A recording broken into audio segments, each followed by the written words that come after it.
Estamos con nuestro amigo Jesús Cacique, economista, como próximo invitado, Jesús Cacique 1, con el número 1, y Cacique es con ese Cacique. Jesús, bienvenido al programa y buenas tardes. He estado muy ocupado en estos días, te he estado leyendo y siempre tus tweets muy interesantes, porque no solamente revelas información de Venezuela, sino que haces comparación de las cifras de inflación entre Venezuela y el mundo. Nos produces algunas cifras de cómo están las reservas de oro que no produce el Banco Central, la hemos visto. Pero nos traes noticias nuevas, a pesar de que la ley del Banco Central fue cambiada a partir de enero por una ley habilitante, cuestionada esta ley, que no tiene la obligación del Banco Central de producir cifras.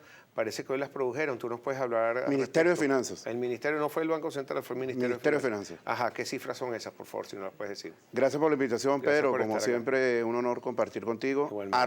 @Pepenzini. Así es, gracias. Exactamente. Sí, bueno, efectivamente, desde marzo del año 2014, el Ministerio de Finanzas tenía las cifras trancadas, tanto de la deuda interna como la deuda externa.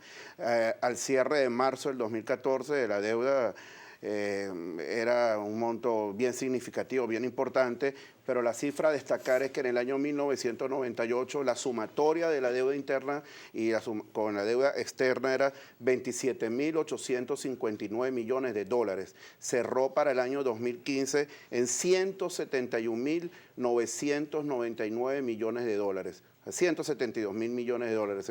Por eso que tenían trancadas las cifras, para que el país no se enterara del enorme endeudamiento que está atravesando y está acarreando todos nosotros los venezolanos. Un incremento nominalmente del 518%. Pero el problema es que además que eso va acumulando intereses y hay una regla del 72 donde tú pones el interés que tú pagas, que en el caso de Venezuela es altísimo, y en cuánto tiempo se duplica esa deuda. En el caso venezolano, en 5 o 6 años tenemos ese valor duplicado. Claro, obviamente, pero ya el trancar cifras estaba generando y estaba repercutiendo en los mercados en una variable fundamental que es el riesgo país. Venezuela, la cifra al cierre es 3.184 puntos el riesgo país. El mayor riesgo país del mundo, como la mayor inflación del mundo, un alto déficit fiscal y una contracción económica que estamos entre los 3 primeros países con la mayor caída del Producto Interno Bruto. Venezuela atraviesa actualmente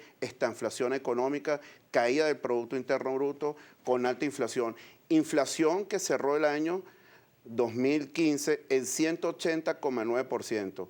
Esa cifra no la comparto en lo absoluto. Esa cifra yo la cuestiono, la cifra fue muy superior.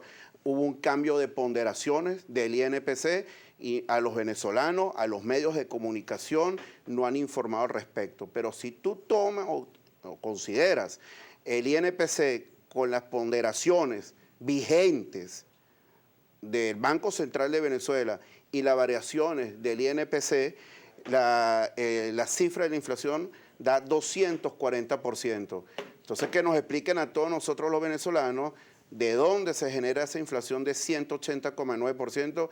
Lo reitero, cifra que no comparto en ningún momento. Ok, mira, Jesús, también ayer Sendas publicó la canasta básica familiar, que supera los 157.000 bolívares, son 18.559 bolívares. Este aumento es de un 13.3% respecto a diciembre, pero dice que de enero 2014 a 2016 casi un 400%. Ahí está la inflación. 395%. Sí, efectivamente. Me voy a conectar con tu pregunta. La canasta alimentaria familiar primero, que fue publicada por el Sendas, fue de 106.752 bolívares y la canasta básica familiar 157.833 bolívares, que equivale a 16.1 salarios mínimos, y la anterior equivale a 11.4 salarios mínimos, ¿no? El epicentro es, Pedro, que el gobierno... Ya va, 13.1 salarios mínimos si no tomamos en cuenta el cesta ticket, que es decir, 9.648 vamos a hablar de eso. bolívares. Ya vamos a tocar el tema de la unidad tributaria, la estratagema del gobierno y cómo perjudicaron a los venezolanos con el incremento del salario del 20%. Un incremento de un salario del 20% versus una inflación galopante en Venezuela va a quedar pulverizado, obviamente, ¿no? El gobierno no efectúa las medidas que hemos propuesto los economistas, disciplina fiscal y disciplina monetaria. El financiamiento que viene efectuando el Banco Central de Venezuela a PDVSA está en el orden de 138 mil millones de dólares. Eso es equivalente a 10.4 veces las reservas internacionales. La Constitución, como indicó el diputado en tu programa, que tanto se jacta el gobierno de hablar de la Constitución, es muy clara. Es muy diáfana. El artículo 320 de la Constitución indica: en el ejercicio de sus funciones, el Banco Central de Venezuela no estará subordinado a directivas del Poder Ejecutivo, no podrá convalidar o financiar políticas fiscales deficitarias. Bueno, ¿cómo es esto?